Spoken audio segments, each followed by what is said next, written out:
got Brexit.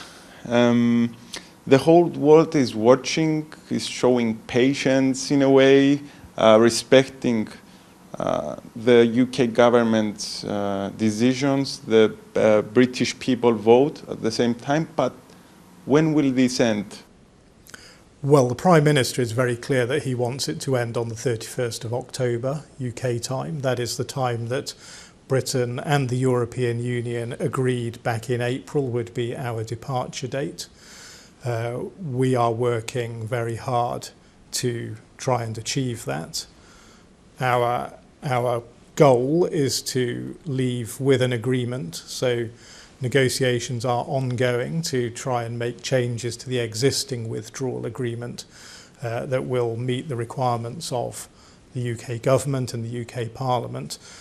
And if we can achieve that, then we will be able to leave on the 31st of October with a deal, which I think will be in the best interests of the UK, but also of the European Union and, of course, of Cyprus.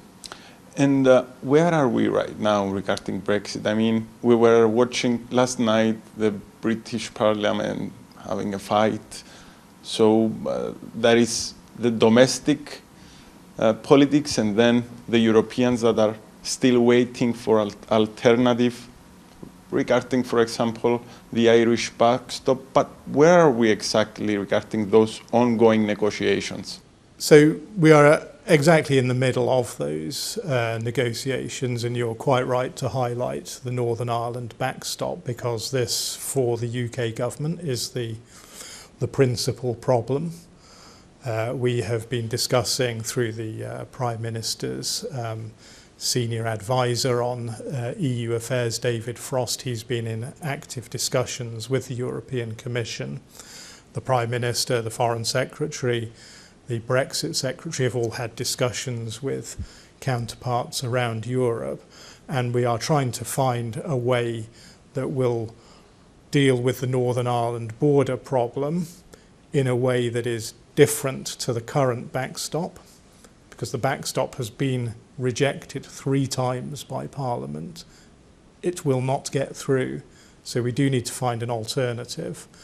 And yes, there is, of course, a lot of political discussion, political excitement, if you like, but actually the discussions are going on, and we are optimistic. The Prime Minister has expressed his optimism that we will make progress. Obviously, there's a key date coming up, which is the European Council in the middle of October. Progress can be made.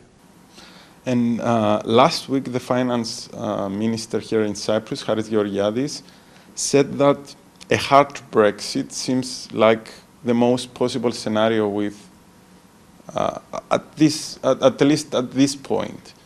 So what's the plan for the UK the day after a hard Brexit?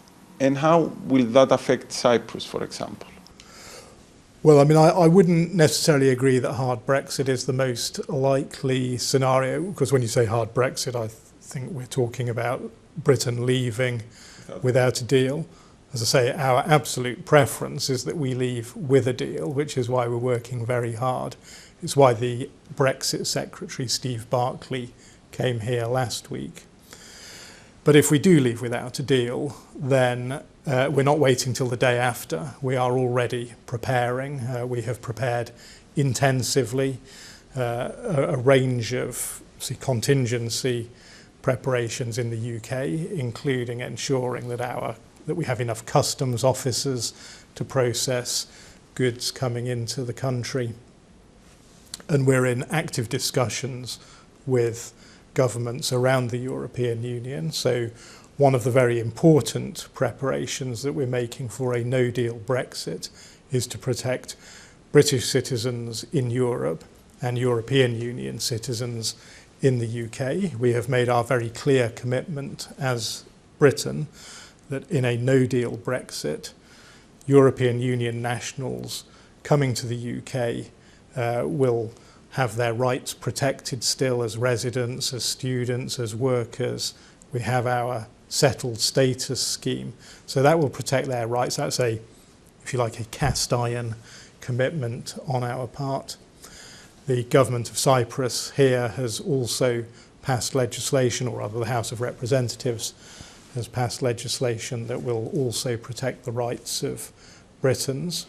There are, of course, still lots of issues of detail that need to be resolved, but we are preparing for a no-deal Brexit, and if we can't have Brexit with an agreement, then yes, we will manage the consequences of a no-deal Brexit.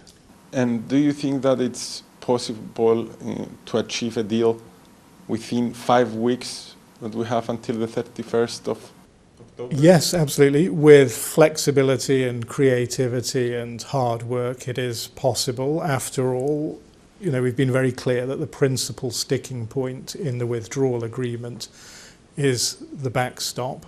That is the one issue. I know it's not straightforward, but we're not talking about renegotiating the whole deal here.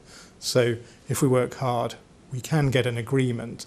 And I think there is a simple reality here that it is in the best interests of the UK and of the other 27 member states, including Cyprus, that we do leave with an agreement.